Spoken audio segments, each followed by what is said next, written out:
है और इस पावन मौके को माननीय प्रधानमंत्री जी ने और भी ज़्यादा मजबूत और भी ज़्यादा हरियाणा के लिए कल का जो उनका आगमन है डॉक्टर भीमराव अंबेडकर जी की जयंती पर हमारे परम आदरणीय भारत रत्न डॉक्टर भीमराव अंबेडकर जी की जयंती पर कल 2 जगह का प्रोग्राम साइमल्टेनियसली मतलब एक ही समय में 2 जगह का प्रोग्राम रख करके माननीय प्रधानमंत्री जी ने हरियाणा से तो प्यार प्रेम दिखाया ही है, लेकिन कितना मान सम्मान वो डॉक्टर भीमराव अंबेडकर जी का करते हैं उसके साथ साथ ये भी दर्शाया है कि 2 प्रोग्राम डॉक्टर साहब की जयंती पर, डॉक्टर भीमराव अंबेडकर जी की जयंती पर पहले हिसार में आएंगे, महाराजा अग्रसेन जी के नाम से हिसार एयरपोर्ट का नाम, और उसके बाद यमुनानगर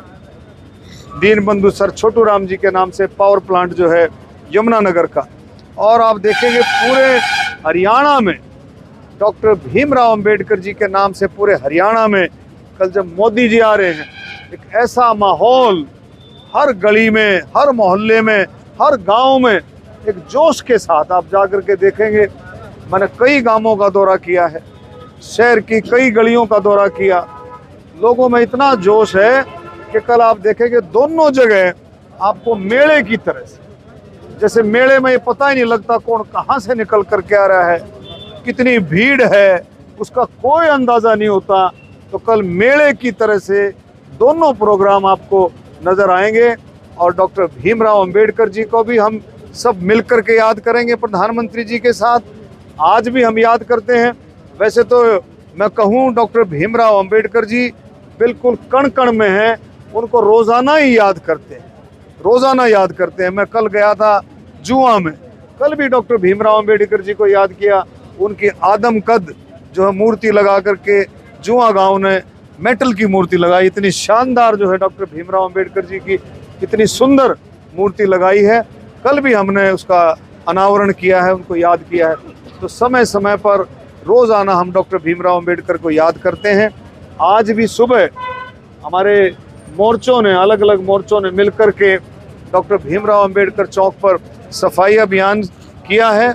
शाम को दीप प्रज्वलित करेंगे और कल फूल माला अर्पित करके सारे के सारे साथी रैली के लिए माननीय मोदी जी को सुनने के लिए कूच करेंगे।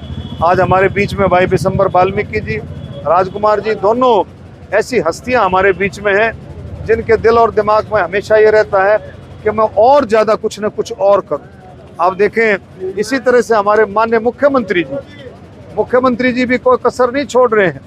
कोई भी SC, BC, OBC समाज से, किसी भी समाज से कोई भी आता है, 36 बिरादरी का और SC, BC समाज का तो खासकर विशेष ध्यान माननीय मुख्यमंत्री जी रखते हैं। जो भाई राजकुमार जी ने जो बात रखी है SC भवन के लिए, हम पूरी कोशिश करेंगे। मैंने भाई जगदीश राय जी हमारे MC साहब हैं, बहुत ही बहादुर और बहुत समझदार MC है भाई हमारे जगदीश जी को मैंने कहा है कि ऑफिशियली पता करके, और मैं EO मैडम को भी कह दूंगा इसको रेजुलेशन वगैरह बना करके, और फिर इसका एक प्रोसेस है। अब इस तरह से नहीं, इसका प्रोसेस है कि फिर वो अप्लाई करना पड़ेगा, एडवर्टाइजमेंट निकालनी पड़ती है, अप्लाई करना पड़ता है, जो भी फॉर्मेलिटी है उन फॉर्मेलिटियों को पार करते हुए हम पूरी कोशिश करेंगे कि SC समाज के भवन के लिए हमारे को जगह मिले और उसका निर्माण जो जल्दी से जल्दी उसका निर्माण हो।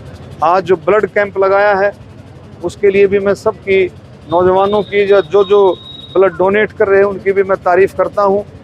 अभी बताया कि लगभग 30 यूनिट के करीब जो है वो होगी और बढ़ती जा रही है, 50 के करीब होगी हैं और वो जाती रहेगी। पिछली बार जैसे बताया बिशंबर जी ने 125 यूनिट जो है हुई थी। तो बहुत बड़ी बात है कि कुछ साथी तो ऐसे हैं जो समय समय पर ब्लड डोनेशन करते रहते हैं, और इसमें भी हमारे को जागरूकता लेकर के आनी चाहिए, क्योंकि ब्लड जो है एक ऐसा दान है कि बहुत बड़ा दान है जिससे आप किसी की ज़िंदगी बचाते हैं, एक बहुत बड़ा दान है।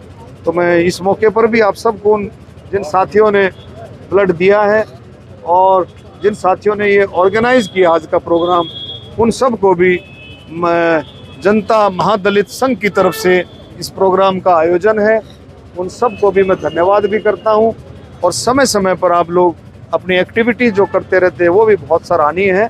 और कोई भी जिम्मेवारी ये लिखा है इसमें सारे, उसमें इसको मैं माननीय मुख्यमंत्री जी से भी चर्चा करूंगा। दिसंबर जी हम साथ मिलकर कर लेंगे। और कई काम तो ऐसे हैं जो मुख्यमंत्री जी ने घोषणाएं कर दी हैं, उसमें ये भी लिखा गया है कि उन घोषणाओं को जल्दी से जल्दी लागू कराया जाए। वो भी सारा हम देख करके इस बात को आगे करेंगे। सभी साथियों का जिनका नाम नहीं भी लिया गया उनका भी मैं तहे दिल से धन्यवाद करता हूं कि आप लोग आए हो इतनी गर्मी में। और आपसे यही प्रार्थना है कि कल ज़्यादा से ज़्यादा तादाद में हम जोश के साथ इस प्रोग्राम में जाएं और इस प्रोग्राम में जाकर के माननीय प्रधानमंत्री जी के विचार सुने। और निश्चित तौर पर एक और प्रोग्राम भी ऐड हुआ है, आप सबको पता होगा, स्वतंत्रता सेनानी पंडित नेकीराम शर्मा जी, पंडित नेकीराम शर्मा जी के नाम से मेडिकल कॉलेज बना है भिवानी के अंदर।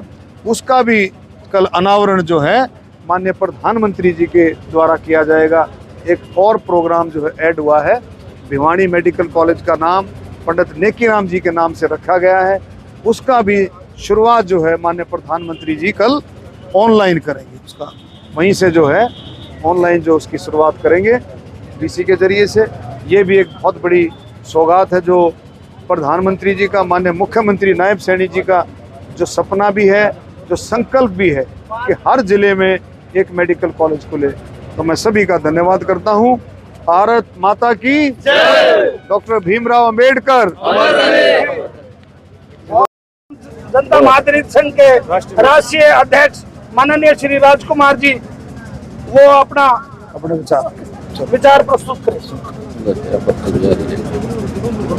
जी नमस्कार। आज बाबा साहेब भीमराव अम्बेडकर की जयंती के उपलक्ष्य में हम लोग यहाँ पर जनता महादलित संघ के बैनर तले और माननीय मुख्य अतिथि डॉक्टर अरविंद शर्मा जी पधारे, इनका बहुत बहुत स्वागत करता हूँ, अभिनंदन करता हूँ। साथ में आए हमारे राष्ट्रीय संरक्षक दिसंबर वाल्मीकि जी का बहुत बहुत स्वागत करता हूँ। और आज अपने समाज की कुछ बातें रखी हमने और सर ने एग्री किया कि भाई इस पे हम लोग जरूर विचार करेंगे।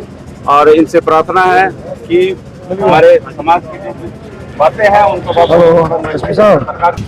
कि आज ये रक्तदान शिविर जनता महादलित संघ की तरफ से राजकुमार वाल्मीकि जी प्रदेश के प्रभारी हैं, जिन्होंने यहाँ ये रक्तदान शिविर हर साल की भांति जैसे हर वर्ष ये लगाते हैं। पिछली बार मैं शर्मा जी को बताना चाहूँगा, यहाँ 125 यूनिट जो है इकट्ठा हुई थी ब्लड की और आज भी चल रही है। तो मैं सबसे पहले तो यहाँ हरियाणा में एक कैबिनेट सत्र के मंत्री अरविंद शर्मा जी यहाँ पहुँचे हैं। मैं अपनी तरफ से और पूरे जनता दलित महासंघ की तरफ से मैं शर्मा जी का बहुत बहुत यहाँ पहुँचने पर स्वागत करता हूँ, वंदन करता हूँ, अभिनंदन करता हूँ। और मैं शर्मा जी को बताना चाहूँगा, शर्मा जी यहाँ इन लोगों की कुछ मांगे हैं आपको दी हैं और उनमें से एक बहुत ही प्रमुख मांग यहाँ एससी भवन के लिए है। तो मैं आपको बताना चाहता हूँ, यहाँ जो नगर परिषद की ज़मीन है इसमें से ये लोग पैरवी करके उस ज़मीन को, जैसा एक प्रोसीजर होता है चंडीगढ़ से, वो ज़मीन सैंक्शन करवाई जाएगी। और सैंक्शन होने के बाद मैं आपको विश्वास दिलाता हूँ, डॉक्टर साहब एक ऐसे व्यक्ति हैं, आप जिस दिन भी ये ज़मीन की मंजूरी लेकर के आ जाना, अगले ही दिन हम यहाँ उद्घाटन करने के लिए फिर आ जाएंगे।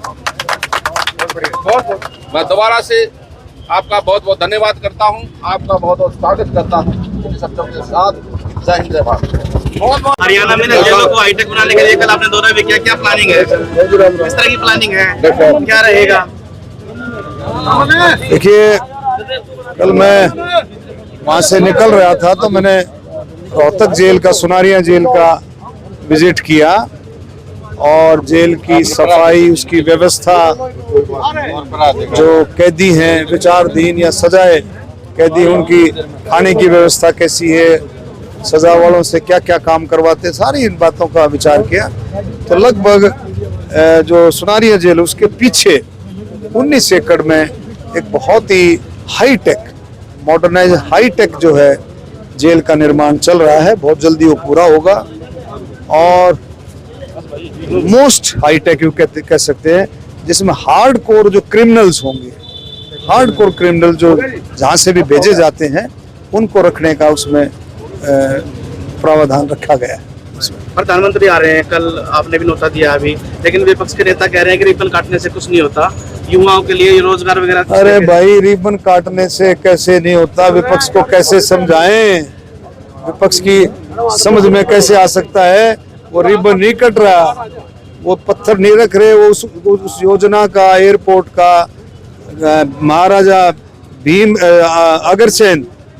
अग्रसेन के नाम से एयरपोर्ट का उद्घाटन कर रहे हैं, उसको शुरू कर रहे हैं। और उसके साथ साथ क्या विपक्ष को ये नजर नहीं आता? पहली जो फ्लाइट है वो हिसार से अयोध्या के लिए, वो उसको नजर नहीं आ रहा, वो रिबन काटना कैसी बात है? माननीय प्रधानमंत्री ने जो पत्थर रखा है उसका शुरुआत भी माननीय प्रधानमंत्री जी ने की है। और कोई ऐसा, मेरा ख्याल में कोई ऐसा योजना नहीं है, कोई ऐसी परियोजना नहीं है जो माननीय प्रधानमंत्री जी ने पत्थर रखा हो और वो पूरी ना हुई।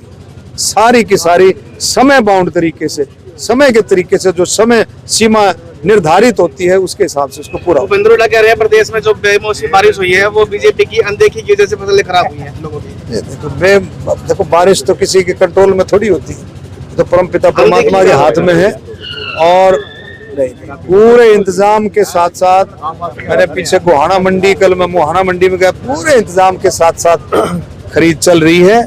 सारी एजेंसियां, एफएड, एफसीआई, सब एजेंसियां, आपकी फूड वाले, सब के सब एजेंसियां बहुत अच्छे तरीके से गेहूं को प्रोक्योर कर रहे हैं और किसी तरह की भी लोगों को भी कोई शिकायत नहीं है, कोई बारदाने की कमी नहीं, हर इंतजाम जो बढ़िया तरीके से करके काम चल रहा है।